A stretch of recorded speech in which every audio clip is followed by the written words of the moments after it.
motorisation des véhicules, elle va changer avec les années. Je pense à l'électrique, à l'hybride. Je vois l'avenir plutôt avec beaucoup plus d'électrique, l'hybride aussi. Je pense principalement à l'électrique et l'hydrogène qui sont actuellement les grosses nouveautés qui arrivent dans l'automobile. Je pense en premier à l'hybridation et à l'électricité. Il y aura, je pense, encore pas mal de thermique, mais plus d'électrique qui va un peu évoluer. Ça va principalement impacter les connaissances et le savoir.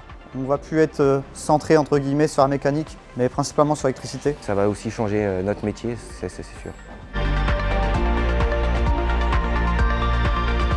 Pour les métiers, les mécaniciens auront affaire à plus d'électricité, donc plus de problèmes qui sont peut-être plus compliqués à gérer. Pour moi, les garages ils vont devoir s'adapter à ces nouveautés, s'adapter à pouvoir intervenir sur des véhicules électriques ou même à l'hydrogène. Ça va mettre du temps, mais ça va se faire. Je dirais que la manière de travailler va plus être la même. On va s'orienter du coup sur l'électricité et moins sur la mécanique. Le métier il va changer, je pense qu'on va plus bosser avec des ordinateurs, des valises de diagnostic, des multimètres et ça va plutôt être un métier de technicien que de mécanicien, je pense. À vrai dire, je sais pas. Ça là, j'étais pas prêt. Ça va être du coup d'anticiper la structure de formation le plus tôt possible, CAP ou bac. Les formations elles changent, ça pourrait être intégré au bac ou au BTS, des formations ou des habilitations électriques.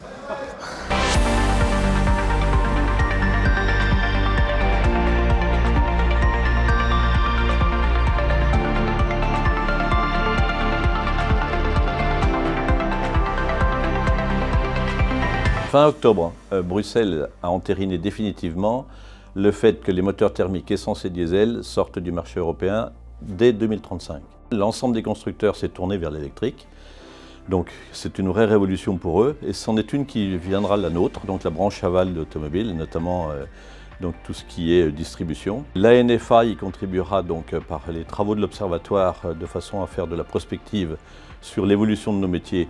D'une part avec les constructeurs, d'autre part avec les directions RH concernées des groupes de distribution, de façon à se tourner vers le futur là aussi, avec l'évolution des métiers et avec les nouveaux métiers qui seront issus de cette révolution.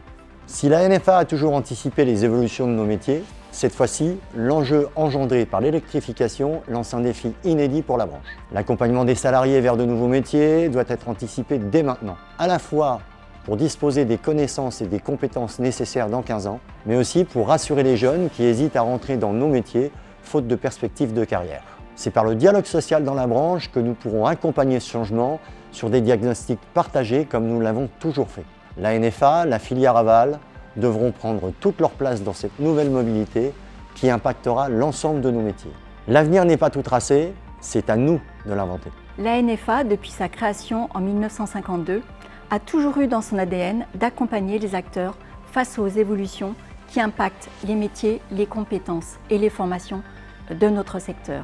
Que ces évolutions soient d'ordre réglementaire, technologique ou d'usage chez les consommateurs.